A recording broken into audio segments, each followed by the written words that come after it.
Voilà, on se connaît depuis un certain nombre d'années, tous les quatre. On entend parler de ce stade depuis 1000 ans.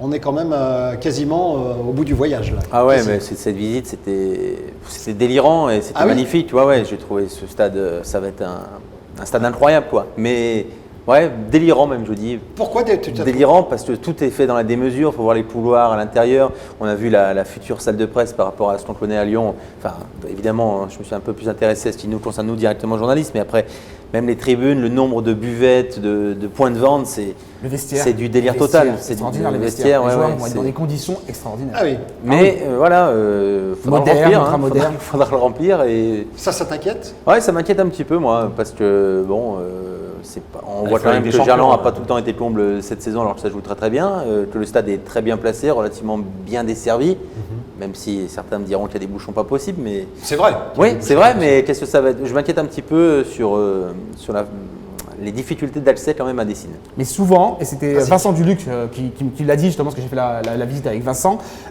souvent les nouveaux stades, souvent ils se remplissent facilement. Par curiosité. Parce que les gens ils ont envie de venir, il y a le confort, c'est moderne, il y aura des places à 5 €, il y aura des places moins chères, il y aura des opérations. Voilà, tu peux attirer plus facilement, même quelqu'un qui n'aime pas trop le foot, tu lui dis viens au grand stade.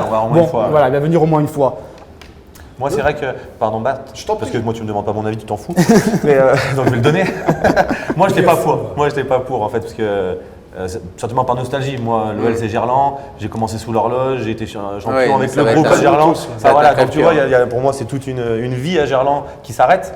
Donc, bon, je suis émotif, tu sais. Enfin, voilà. Non, mais bon, voilà. Pourquoi à Gerland, il y avait une histoire. Maintenant, il va falloir l'écrire dans le nouveau stade. Et du coup, moi aussi, j'ai vu sur Internet tous ces trucs-là. Et pour le coup, je trouve que c'est une très bonne idée d'avoir fait ça. Ça nous a coûté quelques saisons passées, mais je pense que là, on va revenir sur le devant de la scène grâce à ça et grâce à l'équipe qu'on met en place. En tout cas, je suis très impatient. L'affluence et l'ambiance. Parce que justement, souvent, lorsque tu as un grand stade, forcément, tu attires un autre public, un peu plus. Voilà, c'est des spectateurs, c'est pas des supporters. Lorsque je travaillais à WellTV, on avait une rubrique sur le grand stade et ils avaient pensé à tout. C'est-à-dire qu'ils ont fait une acoustique. Oui, de façon le son supérieur au Parc des Princes. Donc, il ne faut pas que ça devienne le Parc des Princes, quoi. Dans le Parc des Princes, c'est que des footix, il y a moins d'ambiance. Donc, j'espère que ce grand stade reprend On parle pas de celui de Monaco hier.